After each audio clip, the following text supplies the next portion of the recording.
estudante, bem-vindo à semana 4. Tudo bom com vocês? Tudo ótimo, tá? Meu nome é Ivan Santos, sou professor de Biologia do Sistema Positivo de Ensino e hoje vamos continuar a falar de histologia, tá bom? Vamos trabalhar com tecidos de preenchimento e tecido de revestimento e preenchimento. Para isso, eu preciso que você pegue o seu livro, né? Seu livro número 10, volume 10, e abra na página 7. Se você não fez isso, então dá um pause aí, tá? Para buscar o livro enquanto eu vou por os slides. Nós vamos começar de lá hoje, tá bom? Só para te situar. Na semana passada, semana 3, o que nós vimos, né? Histologia, nós começamos a falar de meristemas, né? E meristemas nós vimos que são dois, primário e secundário. O primário está voltado para crescimento longitudinal ou apical, né? E ali caracterizado por intensa divisão celular e por diferenciação em tecidos adultos ou permanentes. E o meristema secundário ele vem de uma desdiferenciação desses tecidos adultos, né? Surge então o meristema secundário, a gente falou bastante do filogênio e do câmbio vascular, e esses dois aí dão origem a outros tecidos permanentes, como a filoderme e o suber, né? No caso do filogênio, e tecidos de condução secundários, xilema e floema, tá bom? Então, basicamente, isso a gente discutiu sobre histologia no nosso último encontro, lá na semana 3. Na semana 4, agora, nós vamos começar a falar sobre os tecidos permanentes ou tecidos adultos, aqueles que foram diferenciados, né? E para isso, então, nós vamos escolher primeiramente para esta semana dois, tá? Nós vamos falar dos tecidos de revestimento e tecidos de preenchimento. Quando eu falo de tecido de revestimento, nós podemos lembrar o nosso revestimento, né? Vamos falar da parte mais superficial, né? Começamos a falar primeiro da epiderme, tá? Então, os tecidos de revestimento, nós temos então a epiderme. E quando eu falo em epiderme, eu falo em células vivas, né? Células de revestimentos vivas, né? E achatadas, e na maioria das vezes aclorofiladas. Dê uma olhadinha nesta figura aqui, tá? Então essa figura traz para você a disposição da epiderme. Muitas vezes é uma camada única de células, né? Aqui nós vemos aqui em amarelo, e uma camada de cutícula que reveste. E é importante aqui lembrar que, nossa, por que existe essa camada, né? Por exemplo, na folha tem muito essa questão de perder água. Então ali eu tenho epiderme em cima e embaixo, eu tenho o mesófilo, que é toda a parte parenquimal de preenchimento ali da folha, né? E aí eu tenho a cutícula, que é originada a partir da cutina, ok? Beleza. Agora, e os anexos, né? Vamos imaginar o seguinte.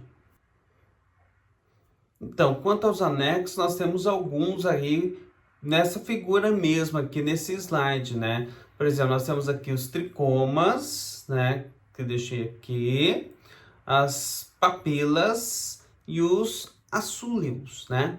O que é isso? Tricomas são esses pelinhos, né? Essa estrutura ali que serve muito ali para a questão de evitar, facilitar o processo de transpiração da planta. Também auxilia ali para a diminuição da absorção da radiação solar e atua contra a transpiração excessiva, tá? Então, essa aqui é uma...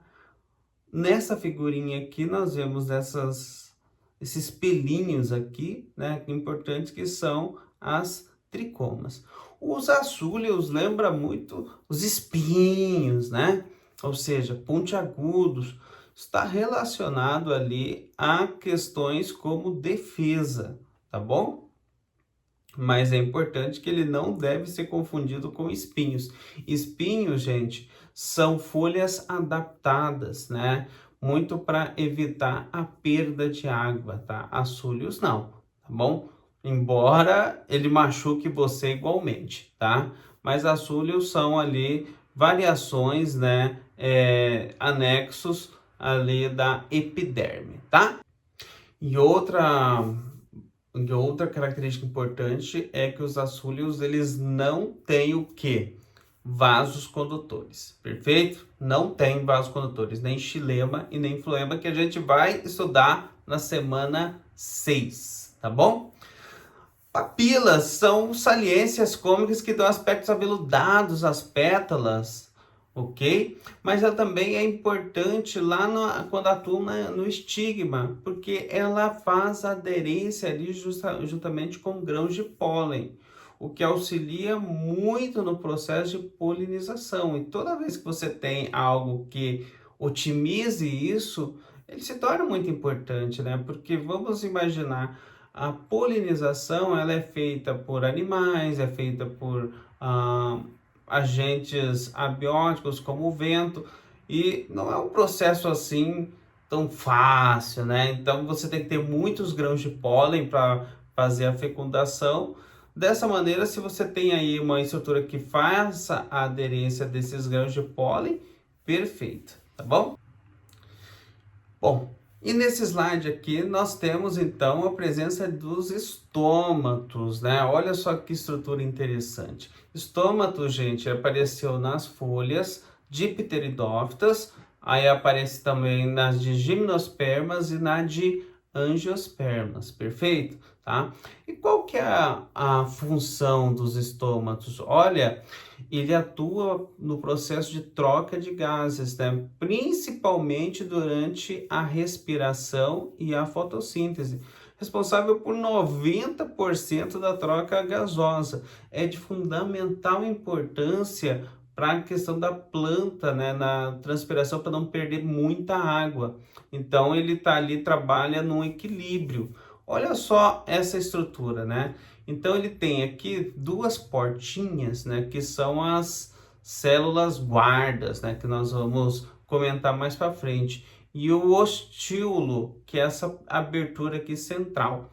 Então, gente, à medida que a planta precisa eliminar a água, então esta porta se abre e a água é dispensada para o meio através ali da transpiração. Mas muitas vezes a planta não pode perder água, então ela se fecha, tá? Outra informação importante é que os estômatos, eles também são fotossintetizantes, tá? Então, a corzinha dele ali, verde, né, já integra, né? Principalmente a questão ali do pigmento clorofila A, ok?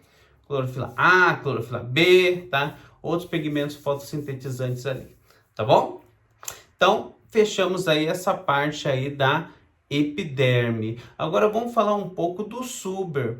Suber, para quem acha que só tem tecido de revestimento e esse tecido de revestimento é vivo, o suber é o contrário, ele é formado por células mortas, tá? Então vamos ver como é que é isso. Então, vamos lembrar, Suber, ele é originado a partir do meristema secundário, a partir ali do felogênio, né? O felogênio, ele dá origem à feloderme, né? Que dá origem à epiderme, dá origem ao Suber, tá? Gente, o Suber, ele é um tecido morto, sim, é considerado um tecido morto, muito em função de ter uma substância chamada suberina, que ela atua de maneira impermeabilizante, de tal forma que impede a troca gasosa, né, de células ali, né, com o meio. Também acaba ali impedindo o quê? Que a água passe. Então, vira uma verdade, uma barreira ali, né? Então, mas qual que é o exemplo de super fácil que me vem à cabeça? Aquelas cascas ali que você arranca da árvore, aquelas cascas que muitas vezes você tira da árvore, né? aquelas cascas grossas assim, sabe?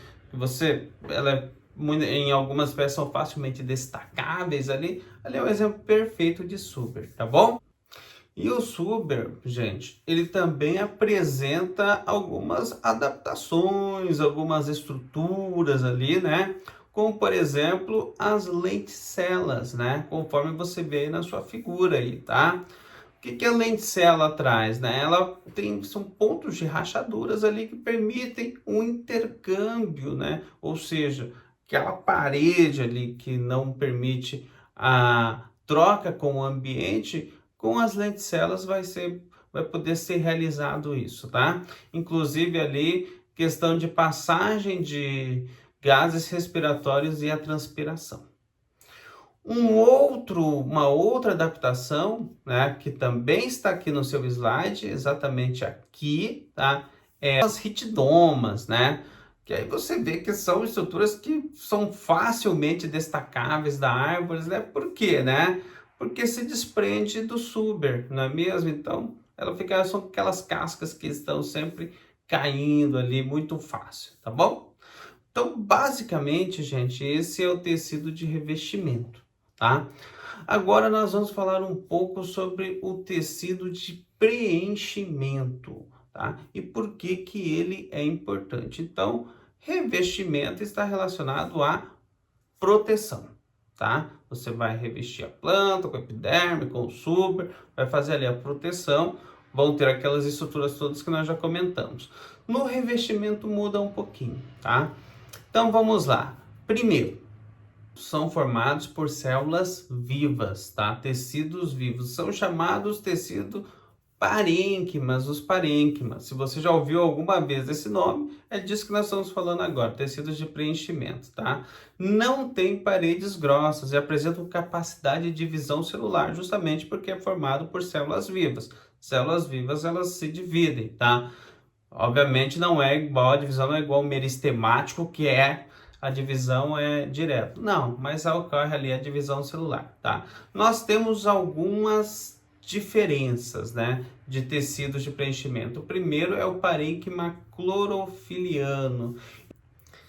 Então, dê uma olhada nesta figura aqui do seu slide, que é igualzinho à figura que nós abordamos agora há pouco, né? Só que ali a gente estava falando da epiderme, que era a parte superficial ali, né? Agora, quando a gente fala do tecido de preenchimento, nós estamos falando, por exemplo, do mesófilo, isso na folha, né? Então, nós vemos ali todo o parênquima, né? Mais ali vasos condutores, xilema e floema, tudo isso preenchendo o espaço entre uma epiderme e a outra, tá bom?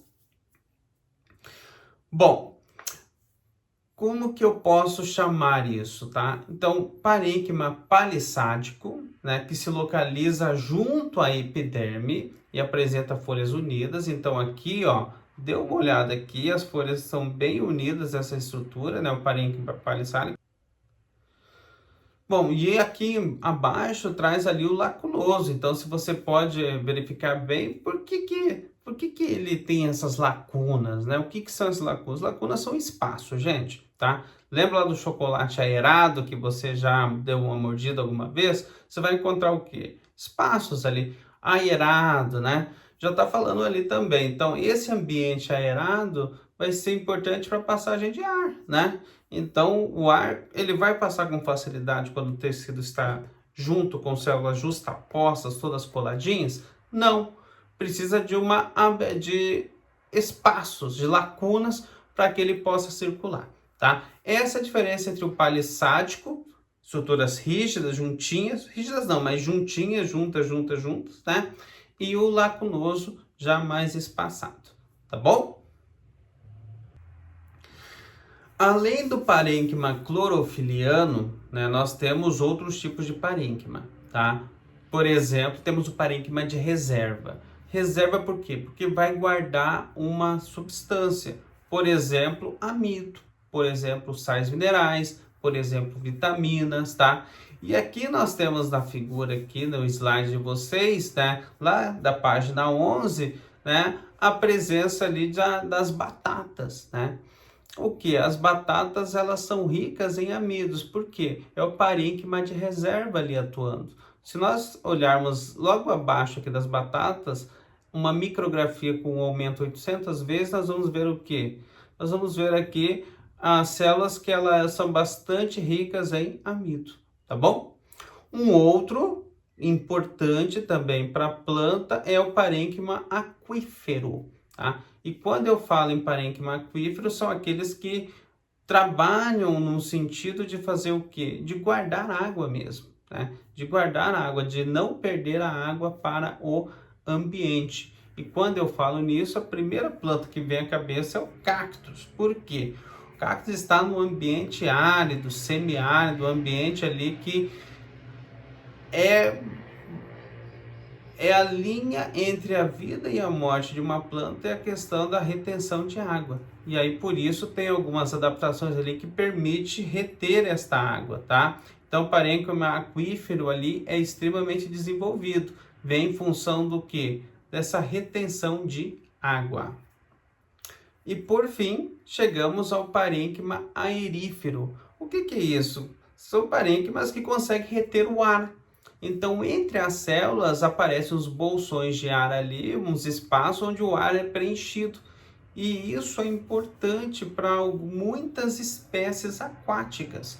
Então, por exemplo, quando a gente vê lá naquele lago bonito, aquelas plantas todas, né, assim, flutuando na água, talvez a gente não imagine, mas isso só é possível devido a este acúmulo de ar. O ar é mais leve que a água e aí possibilita essa ação da planta. Então ela acaba ali ficando na superfície aquática. Isso ali, aquilo é ficar na superfície é importante por causa da fotossíntese, né? Então tem todas essas estruturas aí que auxiliam ali nessa composição dessa paisagem, tá? Então, o parênquima aerífero contribui para isso, para reter ar dentro da planta, tá? Dentro dessa estrutura da planta. Então, resumindo, o que nós vimos hoje, então?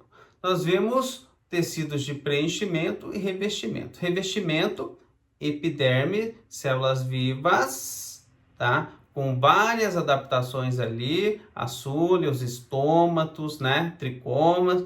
E nós vimos o suber, né? Que é um tecido morto, onde ele trabalha ali, na verdade, quase como uma barreira para que não haja troca gasosa, não haja transpiração, tá bom? Suberina ali acaba enrijecendo isso como uma substância, digamos assim, isolante, uma substância ali que atua dificultando isso.